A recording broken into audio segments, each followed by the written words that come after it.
Yeah, that's good. Yeah. That sounds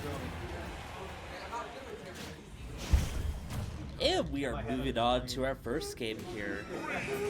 Yeah, Link and Pikachu. You know, Alecorn was messing around with that Luigi, but I think ultimately you're just gonna have way better ideas and strategies to implement with this Pikachu. Because when he plays Luigi, he just plays it for the gimmick, basically. Oh, absolutely. Which is valid because it's very fun to zoom across the screen.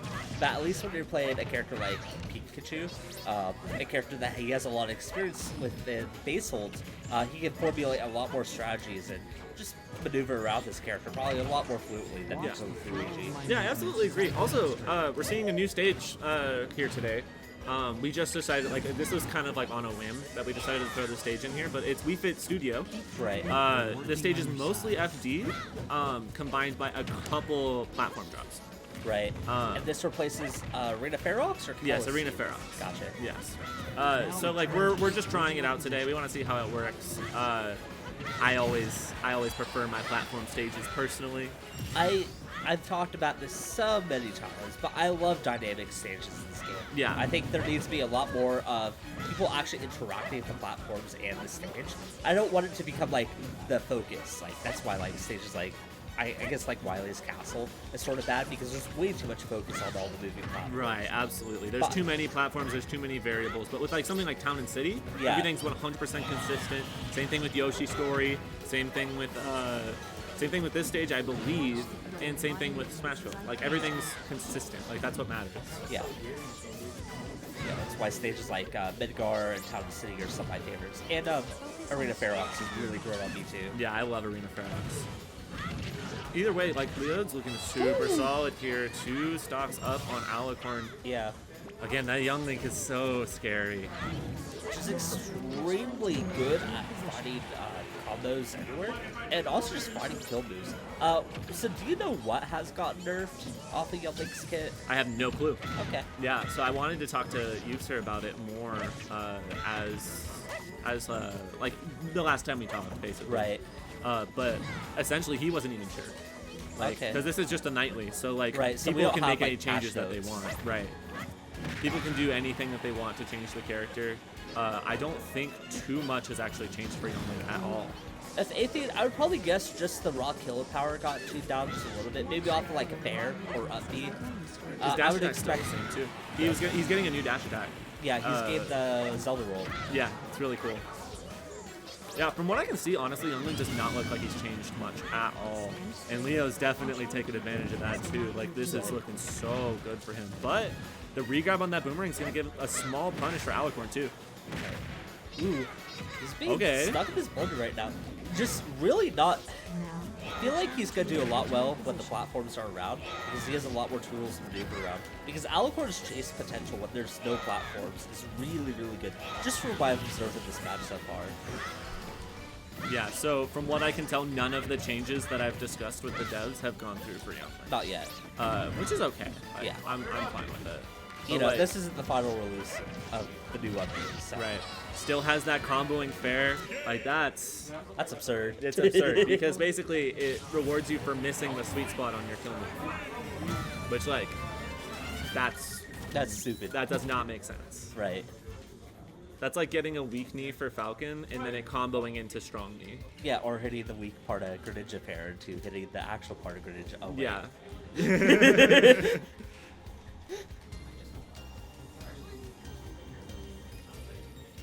Players are just discussing the bans real quick, just to see if there's anything that they do not want to play on. Wii Fit has 2 platforms that spawn in its transformations. Except the platform there's one in the middle, and it decides whatever side it wants to spawn the other one on. From what I understand so far, yeah?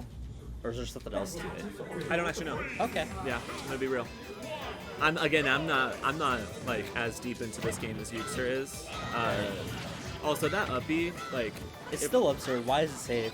It's safe. It also, you can move with it like every other uppy, but unlike Link's uppy, it does not disable the hit when you shield it. Right. Which is a very stupid combination. Right. Like, and it's also a combo option too. It's a multi-hit combo option that is safe on shield. safe from shield. Ooh, he's trying to go for some cheeky soak there, but just couldn't time it correctly. Yeah. Ooh, not coming in the sweet spot. Thankfully for Alecorn, he still has this first stock, but yeah, that boomerang into Zaire into fair. Speaking of free flow combos, yeah, like, Young Link's got them all. This character is probably the epitome of do-it-yourself. Yeah, literally. Which is such a good thing for Leo because, like, this is a character he already plays in Ultimate. And what you're going to notice from Leo is, like, his movement is very Ultimate. Like, he does not throw in a lot of other movement attacks. Which, granted, most of our players aren't going to do that because we don't really play too much HDR, and we also don't play melee. Yeah. Yeah, we all come from ultimate backgrounds, so trying to incorporate like wave dashing into your backgrounds is a little bit too. It's much more difficult. The most you'll see is like dash dancing, which is greatly improved in this game. And dash dancing usually gets the job done well enough. Can I get Symbiote and Zelfie to Station 2, please? Well, we'll see you guys later then. All right, Selfie's gonna go ahead and hop off. He's literally just gonna hop over into the next seat. But he's gonna be playing his next match against Symbiote, who just took Korshak to the losers bracket. Korshak definitely not like a well-known player in the area. He hasn't been able to come to a lot of tournaments recently, including for Ultimate. But he's a big fan of HDR, and honestly, I'm looking forward to seeing how he does in the losers bracket. I hope he can get a good losers tear going. All right, we got Leo looking pretty solid here. Once again, almost a 4-stock lead. Or 3-stock lead. If he gets this 1 stock, like this'll be absolutely dominant. Alright, we got Alecorn recovering high with that up B, but that's going to get him punished by the double neutral B into the up air. My god, dude. Young Link is so insane.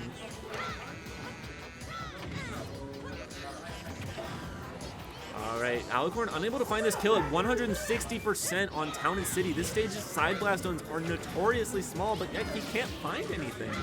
This is crazy, dude.